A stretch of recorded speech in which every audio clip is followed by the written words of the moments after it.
Бір күні кезекті семинарлардың алдында қағаздарымды реттеп отырсам, орта бойлы бір жас жігіт кіріп келді. Жайдары жүзінен бақыттың лебі есетіндей.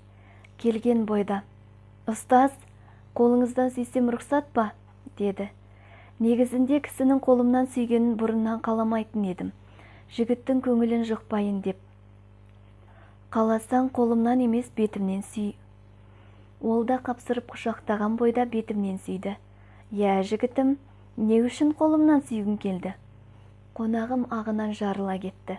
«Ұстаз, осыдан 3 жыл бұрын сіздің семинарыңызға қатыстым. Білесіз бе, менің өмірім тап сол күннен бастап толықтай өзгеріске ұшырады.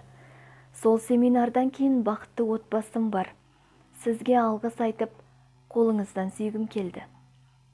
3 жыл бұрын жұмыс барысымен қалаға келіп, сіздің бір семинарыңызға қатысу нәсіп болған.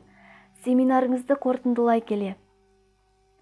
Адам өмірінің ең маңызды кезеңі – балалық шағы.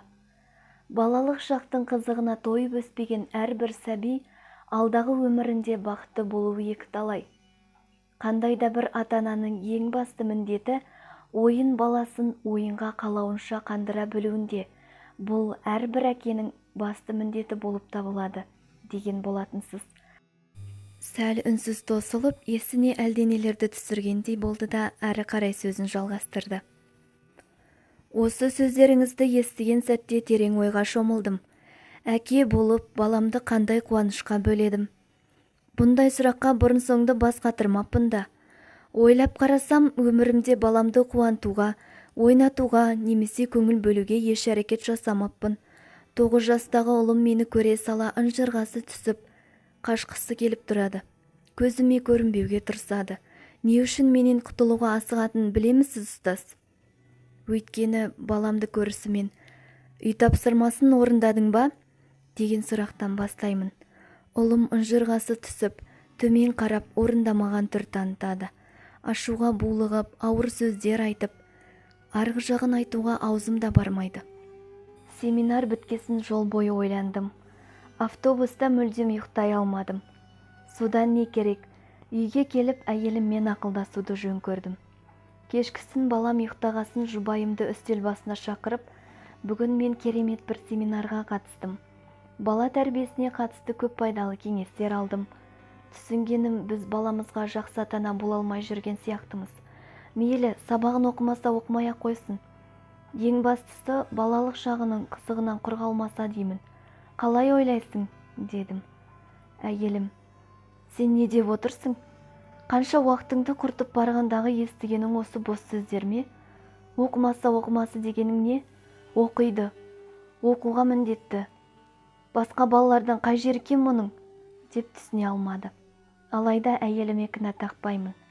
Қандай ана өз баласының жаман болғанын қаласын? Ұстаз, білесіз бе, менің қандай жаман әке болғанымды? Өмірімде бауыр етім баламнан әлгі сөзді бірінші рет естідім. Егер өмірден бала жүрегінен шыққан жылы сөзді ести алмағанымда, қандай ғапыл күй кешер едім. Олай демегін. Ең бастысы, дер кезінде мәселені ушықтырмай реттей алыпсың. Кейбір кісілер әлі күнге қаталдық танытып, бала көңіліне қаяу түсіреді. Сөзіңді бөліп жібердім-ау, ренжіме, әрі қарай не болды? Сөйтіп жігіт сөзін жалғастырды. Бір күні баламның сынып жетекшісі ата-ана жиналысына шақырды. Әйелімді бірге баруға көндіруге қанша тырыссам да, онымнан ештеңе шықпады. Мұғалімдердің, одан қалса басқа ата-аналардың шағымынан әбден шаршаса керек. Жалғыз баруға тура келді. Жиналысқа кешігіп келдім. Не де болса шағымды ең соңынан естейін деп артқы орындыққа отырдым. Жиналыс бітті.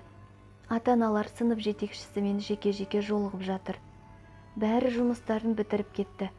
Кезек маған да келді. Алдыңғы партаға жайғастым. Сынып жетекшісі бетіме қарап жымиып: айтыңызшы, сіз балаңызға не істедіңіз? Деді. Мен де сасқалақтап: үлгерімі мүлдем жаман ба? Деппін. Сіз айтыңызшы, құпия болмаса, расымен балаңызға не істедіңіз? Қандай да бір ата-анадан менің баламның үстіне шағым түсті ме? Әлде үлгерімі мүлдем нашар болғаны ма? Жоқ, мүлде олай емес. Керісінше, Аз уақыттың ішінде балаңыздың сабақ үлгерімі, тәртібі, тіпті мінезіне дейін күрт өзгерді. Бұрын сабағына селқос қарайтын, күніге сыныптағы достарын ренжітетін, ескерту алатын. Айтыңызшы, қандай амалға бардыңыз? Мен жылаған күйі тапжылмай отырып қалыппын. Қолымнан келген жалғыз нәрсе ол да жылау. Құдайым-ау, балапанымды өз қолыммен қор қылып жүр екенмін-ау деп ойладым. Егілген бойда үйге келдім. Жылай-жылай көзім жабылуға аз қалған болатын. Есікті ашқан әйелім жас жуып кеткен жүзімді көріп: «Не болды? Үлгерімі мүлдем нашар ма?» деп сұрағанда, қолымнан келгені әйелімді құшақтап алып жылай беру болды. «Ұстаз, сізге алғысым шексіз. Маған бақытқа жетудің жолын сіз көрсетпегенде, бүгінгі отбасымның жағдайы қалай болар еді?» Сол күннен бері бақытты шаңырақ астында өмір сүріп жатқан жайымыз бар. Осы себепті сәлем беріп қолыңыздан сүйіп кетуді жөн көрдім. Сізге Алла разы болсын. Осылай деп жігіт өзінің сөзін аяқтады.